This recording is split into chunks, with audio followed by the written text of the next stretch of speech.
Assalamualaikum warahmatullahi wabarakatuh.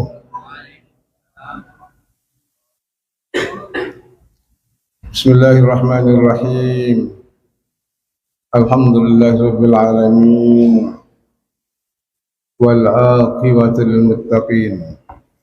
Wala 'udwana illa 'alal zalimin. Asyhadu an la ilaha illallahul malikul haqqul mubin. Wa asyhadu anna Muhammadan 'abduhu wa rasulul amin. Allahumma shalli ala sayyidina Muhammadin mab'uts rahmatan lil alamin wa ala alihi thayyibin tahirin. Salat alis samawati wal ardin fi kulli lamhatin wa nafasin bi hamdillahi rabbil alamin. Amma ba'd. Bapak Ibu jamaah muslimin muslimat rahimakumullah. Alhamdulillah wa syukurillah, kita panjatkan puji dan syukur yang setinggi-tingginya kehadirat Allah Subhanahu wa taala atas limpahan rahmat dan karunia-Nya, atas limpahan berbagai macam nikmat-Nya, terutama nikmat yang paling berharga Allah berikan kepada kita. Itulah dia nikmat iman dan nikmat Islam. Sehingga alhamdulillah sampai dengan saat malam ini kita masih dapat melaksanakan tugas kita sebagai hamba Allah bersama-sama hadir di tempat yang suci dan mulia ini dalam rangka melaksanakan sholat berjamaah, berzikir, berdoa berjamaah. Kemudian kita lanjutkan dengan kegiatan tausiah yang sebagian Raudhatul Jannah, taman surga, bagi yang benar-benar memerlukannya menghadiri kegiatan tausiah yang diharapkan untuk menjadi penghuni surga. Mudah-mudahan kita semua selalu diberikan kekuatan terus dapat melaksanakan tugas yang sangat mulia dan istimewa ini,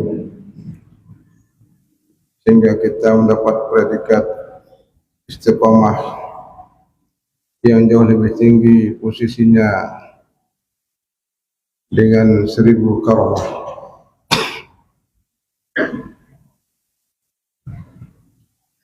Banyak sekali fadilah-fadilah, kelebihan-kelebihan yang akan kita dapatkan,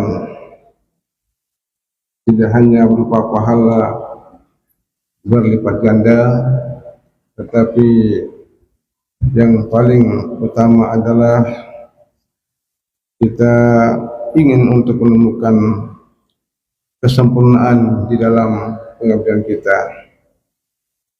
Karenanya petunjuk-petunjuk yang selalu kita gali, yang selalu kita cari, itu memerlukan waktu yang cukup lama. Karena apa yang kita inginkan, keselamatan untuk masa depan, dari kemudian surga yang sudah dijanjikan oleh Allah Subhanahu wa taala, itu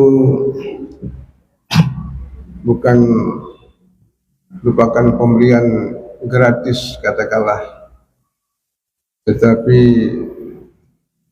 pemberian Allah yang akan kita terima itu adalah memerlukan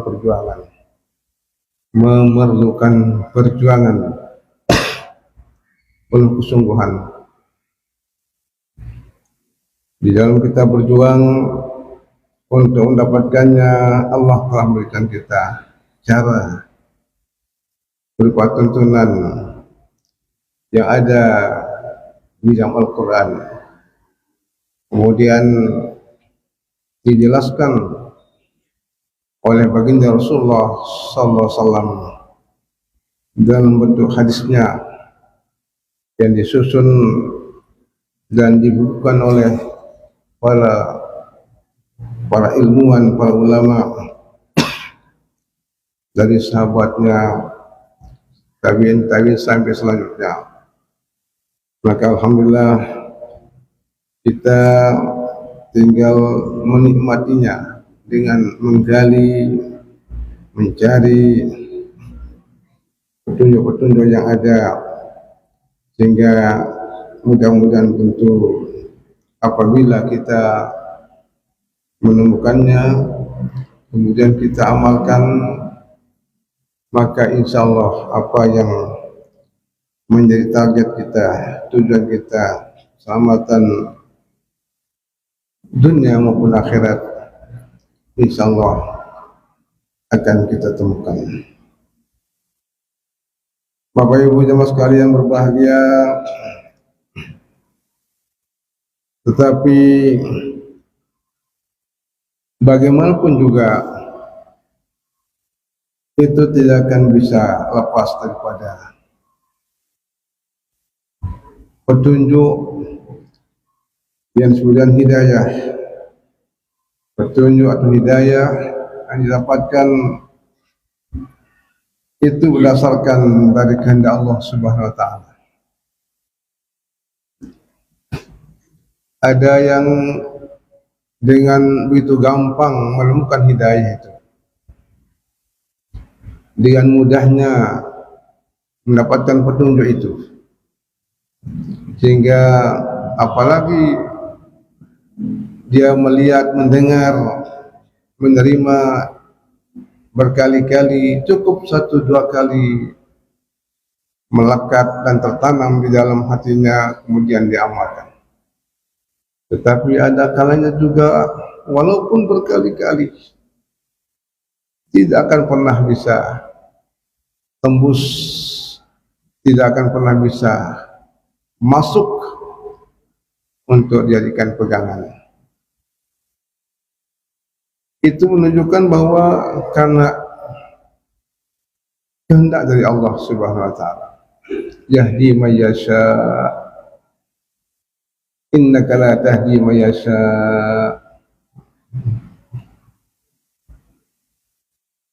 Innaka la tahdi man ahbabta walakinna Allah yahdi may yasha. Itu ayatnya. Innaka la tahdi, innaka la tahdi man ahbabta. Engkau tidak akan mampu memberikan hidayah, petunjuk kepada orang yang kau cintai. Firman Allah Subhanahu wa taala kepada baginda Nabi sallallahu alaihi wasallam, walakinna Allah yahdi man yasha. Akan tetapi Allah memberikan hidayah kepada siapa yang dikehendaki. Kita melihat bagaimana dekatnya Abu Jahal, Abu Lahab sebagai keluarga dekat pamannya Abu Jahal, begitu pula dan banyak juga yang lainnya, bertemu langsung dengan Nabi, mendengar langsung dari Nabi, bahkan membuktikan langsung kebenaran Nabi, ditunjukkan mukjizatnya sebagai bukti kebenarannya, tapi toh juga tertutup mata hatinya. Tertutup mungkin karena kesombongan, gengsi. Barangkali dia mengakui tentang kebenaran itu, tapi untuk mengakui dan menerimanya tidak mau sama sekali. Itu berarti tidak mendapat petunjuk dari Allah Subhanahu wa taala. Maka bersyukurlah kita tidak pernah berjumpa, tidak pernah bertemu seperti apa, dan jauh jaraknya dengan Nabi, namun kita mendapat hidayah dari Allah Subhanahu wa taala. Syukur dengan hidayah yang kita miliki, kita alhamdulillah dapat menjalankan tugas kita sebagai hamba Allah, selalu terus menjalankan tuntunan-tuntunan yang ada, kewajiban yang ada. Bahkan banyak di antara kita yang sudah menemukan nikmatnya, menemukan indahnya,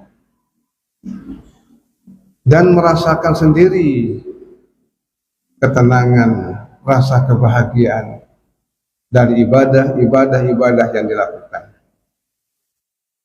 Ada yang sudah merasakan nikmatnya, terus mengikuti kegiatan tausiah pengajian karena yakinnya dengan fadilah kelebihan pahala yang jauh beda dengan ibadah lainnya. Hanya satu saat, sebentar, mengalahkan ibadah 60 tahun. Misalkan itulah. Berjamaah sholat dengan tidak berjamaah sama bacaan kita, sama rekatnya, tetapi jauh beda sampai sekian derajat. Dan terus menerus kita lakukan. Inilah dia kekuatan hidayah dari Allah SWT. Tinggal kita terus pertahankannya dan selalu terus waspada dan berhati-hati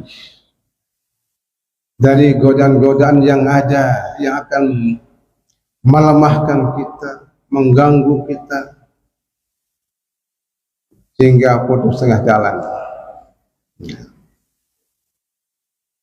Jamaah sekalian, hal seperti ini ada disebutkan di dalam Al-Quran.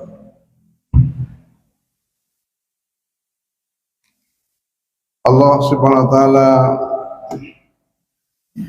berfirman,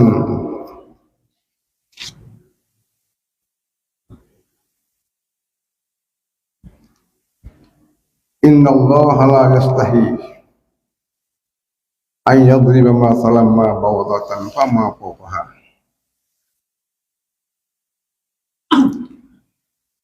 Inna Allah la yastahi an yadriba mathalan ma bawdatan fama fawqaha. Faman ladzina amanu wa ya'lamuna annahu al-haqqu min rabbihim. Wa man ladzina kafaru fa yaquluna madza arada Allah bihadza mathala yudillu bihi katsiran wa yahdi bihi katsiran wa ma yudillu bihi illa al-fasiqin alladzina yanquduna 'ahda Allah min ba'di mitsaqih wa yaqta'una ma amara Allah bihi an yusalla wa yufsiduna fil ardh ulaika humul khasirun.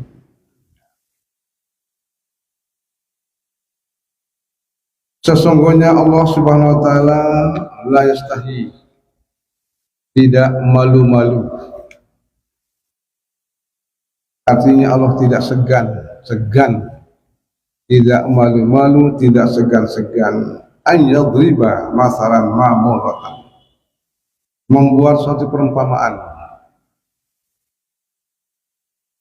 ba'udatan berupa nyamuk. Allah sebutkan makhluk yang dipandang hina dan kecil disebut dengan nyamuk. Allah sebutkan, jadikan sebagai perumpamaan dalam ciptaannya. Pama pokoha. Nah, bahkan ada yang lebih rendah, yang lebih kecil dari nyamuk Allah ciptakan. Ya. Seperti apa umpamanya? Ya, kuman-kuman itu coba kecilnya. Lalu bagaimana sikap orang beriman dan bagaimana maksud dan tujuan Allah Subhanahu wa taala membuat perumpamaan yang ditujukan kepada hambanya, kepada manusia umumnya. Fa'ammal ladzina amanu, maka adapun orang yang beriman, fa ya'lamuna, dengan perumpamaan yang Allah ciptakan berupa nyamuk tadi, mereka mengetahui annahul haqqu min rabbihim, itu benar-benar dari Tuhan mereka, memang betul dari Allah Subhanahu wa taala. Wa ammal ladzina kafaru, adapun orang-orang yang tidak percaya, orang yang tidak beriman, ya bahasa jelasnya orang kafir. Nah, jadi ini bahasa kafir ini kayaknya semacam ada peringatan agar jangan menyebut kafir. Tetapi apa salahnya? Ini Al-Quran mengatakan ada pun orang kafir. Lalu mengapa kita mau memanjakan kalimat dengan ada pun orang tidak beriman? Orang beriman itu kafir. Nah, jadi ada pun orang-orang yang kafir itu fayaquluna, dia akan mengatakan madza aradallahu bihadza masalah, apa sih tujuannya Allah menciptakan macam makhluk seperti nyamuk tadi? Apa sih tujuannya? Apa hikmahnya? Ini artinya ada semacam keraguan dengan kebenaran dari kekuasaan Allah Subhanahu wa taala. Jadi orang kafir mengatakan apa maksud tujuannya? Nah, kemudian dijelaskan yudhillu bi katsira wa yahdi bi katsira. Banyak sekali yang mendapat hidayah dengan gara-gara nyamuk yang Allah jadikan sebagai perumpamaan. Semacam makhluk kecil, apalagi dengan makhluk yang lebih kecil lagi. Begitu dia lihat dan dia ketahui, langsung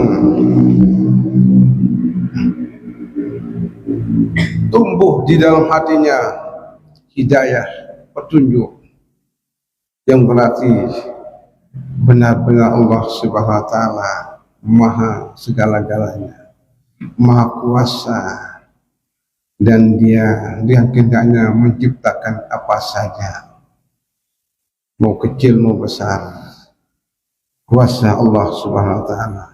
Bagi tak kumaninu membeli todok negara apakah kenal membeli pokoknya kuasa Allah Subhanahu wa taala.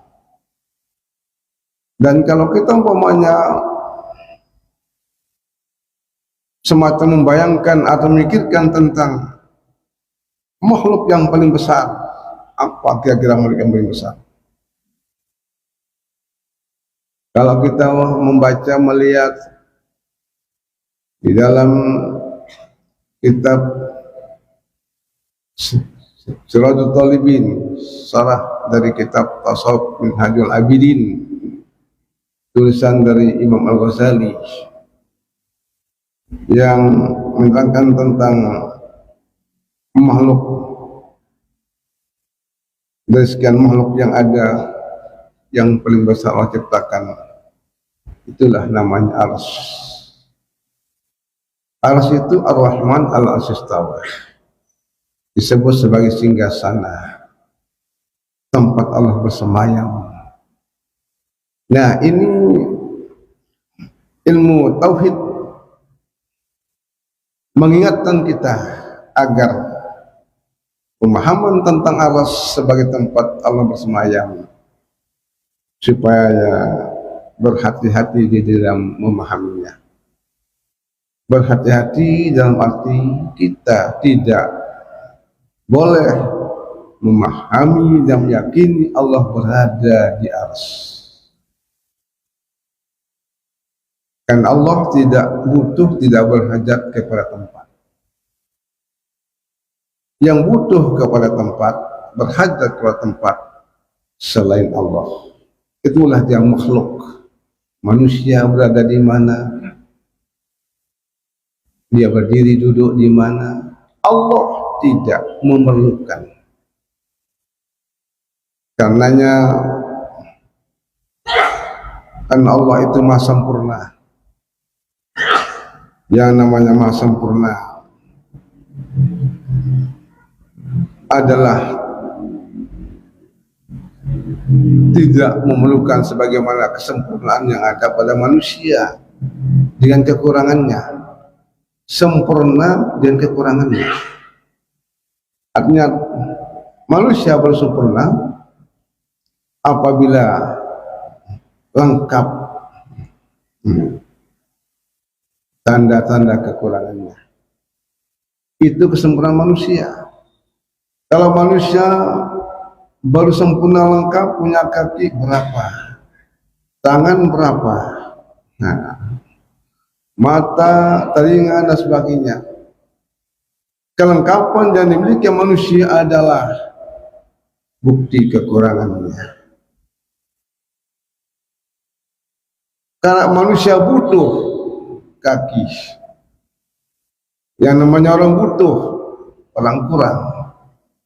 Biarnya naik, agak lengkap. Ya, apalagi terlalu empat naik semakin kelihatan kekurangannya. Sekedar dua doang naiknya ketempuh kekurangannya. Dua matanya ketempuh kekurangannya. Padahal itu adalah kesempurnaan bagi manusia. Yang benar-benar sempurna tidak memiliki seperti kesempurnaan yang ada pada manusia. Karena kesempurnaan yang ada pada manusia adalah tanda kekurangannya. Nah, Allah itu maha sempurna, tidak memerlukan, tidak mesti punya mata baru melihat, tidak mesti punya kaki tangan baru bisa berjalan.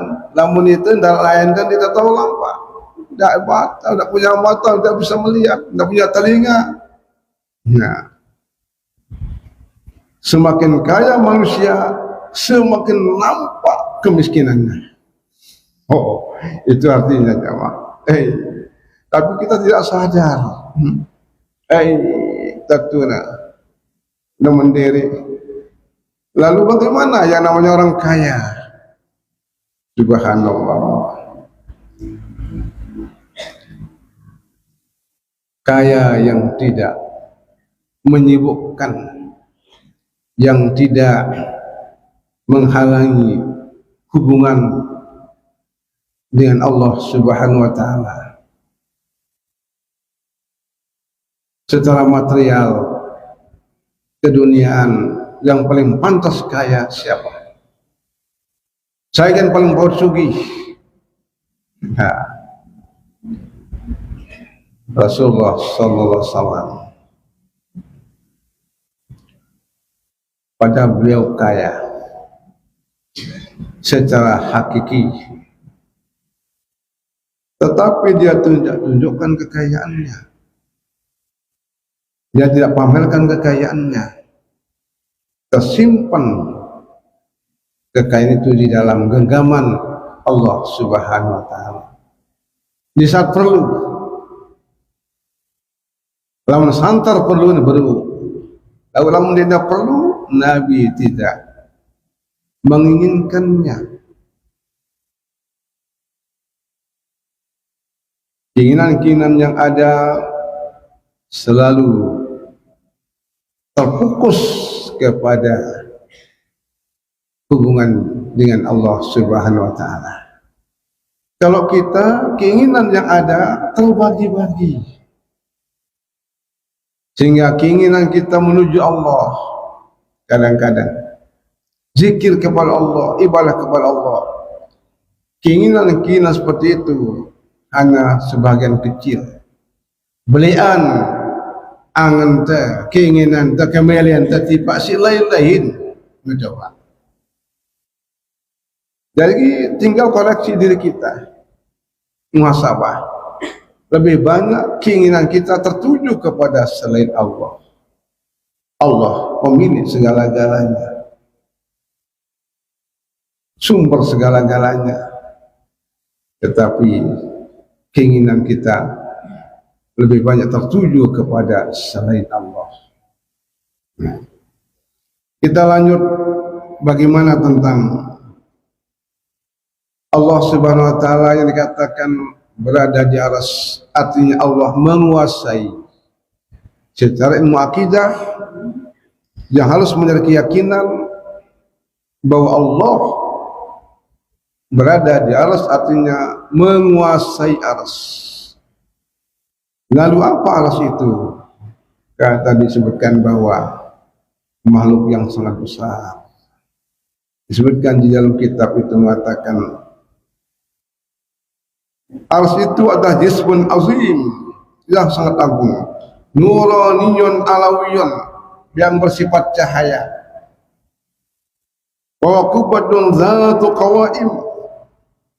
Aras itu katanya memiliki tiang,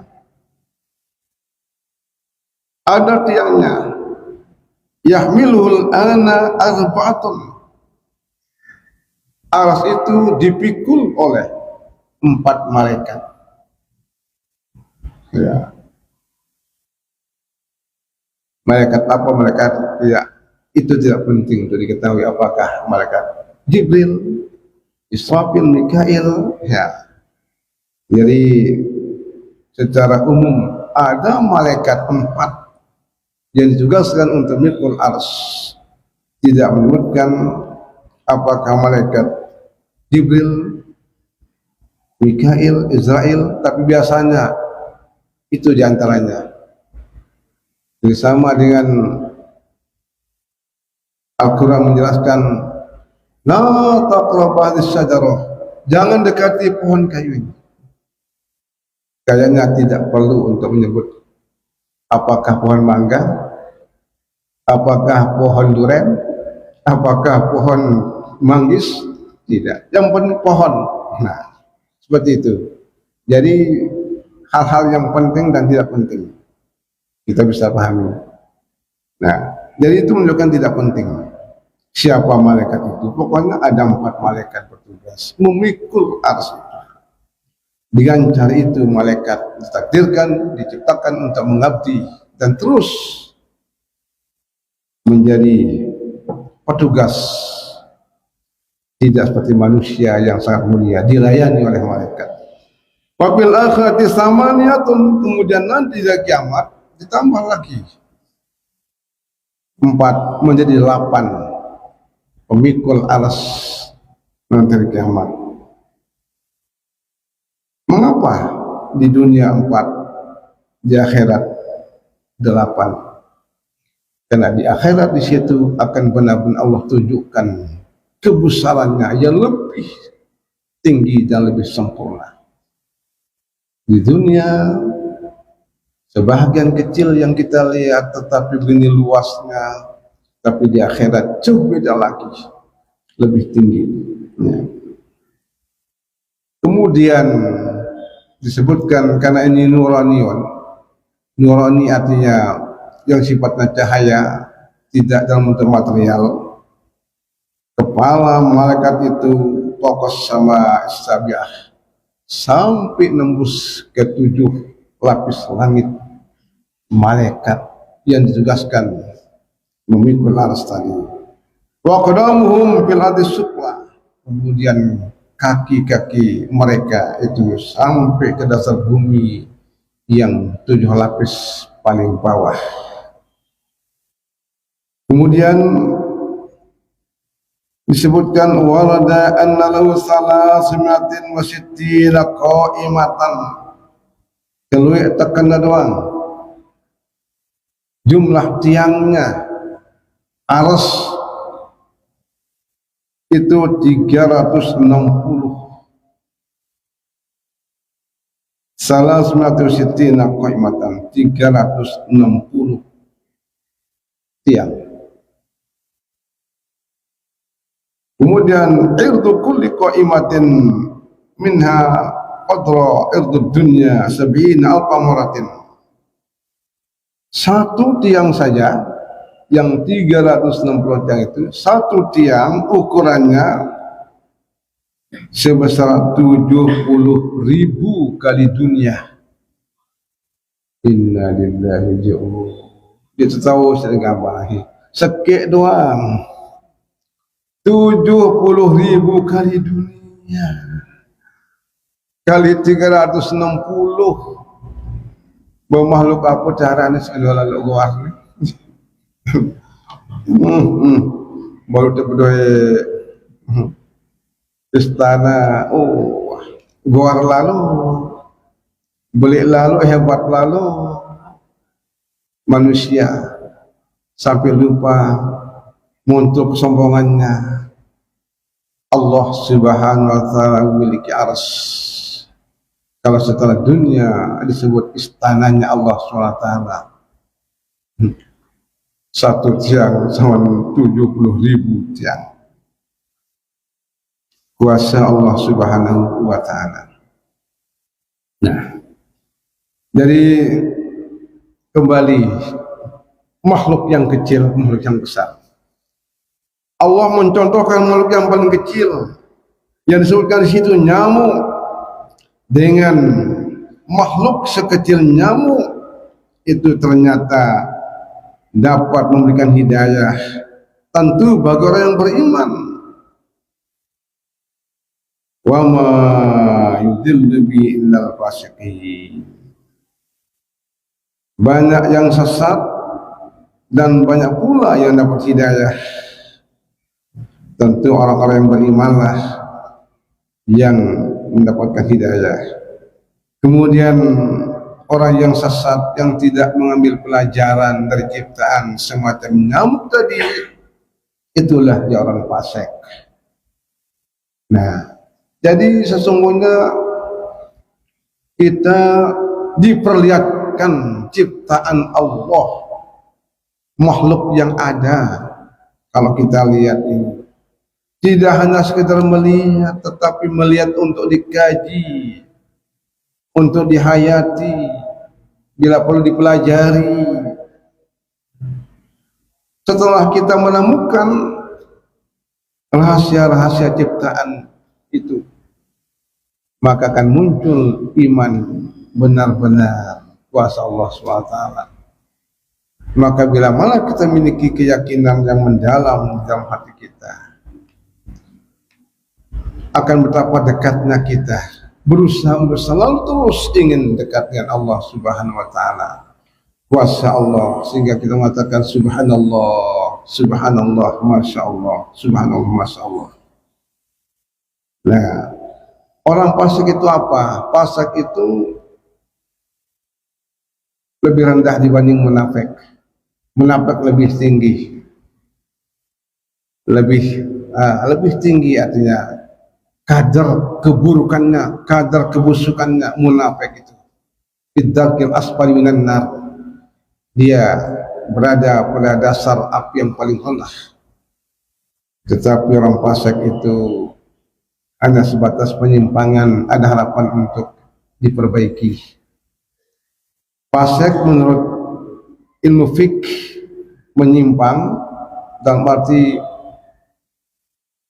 menghilangkan muruahnya, akan bisa membawa kepada kefasikan, akan membuat tidak sahnya sebagai wali dikala menikahkan anaknya karena fasiknya. Artinya dia melakukan hal-hal yang sifatnya maksiat, katakanlah. Kalau yang levelnya lebih rendah, minuman keras, itu sudah fasik. Yang levelnya lebih tinggi, semakin tinggi pula ukurannya, ketat. Kalau orang-orang yang soleh, bukannya minuman keras, orang-orang yang terpandang, terhormat, berilmu, subhanallah, sekedar bebutang nginam doang. Nah, itu sudah tidak akan bisa dipercaya. Bahkan umpamanya karena kelihatannya tidak pantas sebagai seorang ilmuwan umpamanya terhormat, katakan seorang ulama umpamanya tuntun ya nolak kape aningna umpama bersang dia negara sadar-sadar lagu sebutan itu. Nah, semacam itulah. Dendek dengan pegawainya sekadar dendek nolak bersongkok doang, tidak pakai songkok saja umpamanya, sampai orang lain menilai. Nah, sang lain dua po, nah sang lain dua po, nah namun henongkan dengan lain jamak dua nah itu sudah berbahaya karena level tinggi. Nah, menong. Jadi Pasek ini benar-benar selektif sekali untuk menjaga semacam posisi kewibawaan manusia sebagai muslim yang terhormat, sehingga sampai untuk ya, menyelesaikan pernikahan anaknya kalau ternyata dia sudah dalam proses Pasek. Ya katakanlah kalau biasa kasarnya biasa kena ia giranung pulang umpamanya, atau pokoknya sembahyang subuh kadang-kadang jam 8 umpamanya. Jadi wah Pasek nih. Sembahyang subuh jam 8 dia sekali dua kali umpamanya. Nah, semacam itu jamaah. Jadi tepat sekali karenanya halus benar-benar tetap selalu menjaga posisi kita seperti apa di situ. Jangan sampai mendapat penilaian merah, itu sudah mengkhawatirkan. Itu Pasek. Lawan dengan tua si ya dia sasak kelas-kelas lokal kiai. Lamun dia bersongkok dalam Pasekan itu sini kan. Si kiai kelas lokal, kelas desa umpamanya. Pasek antara bersongkok, nah umpamanya. Subhanallah. Jadi sampai itulah. Nah, jamaah sekalian, jadi ada kelanjutan ayat yang tentu mudah-mudahan untuk mengisi kekosongan ini ada kelanjutan ayat tadi yang merupakan inti barangkali insyaallah dalam pembahasan yang kaitannya dengan hidayah Allah Subhanahu wa taala.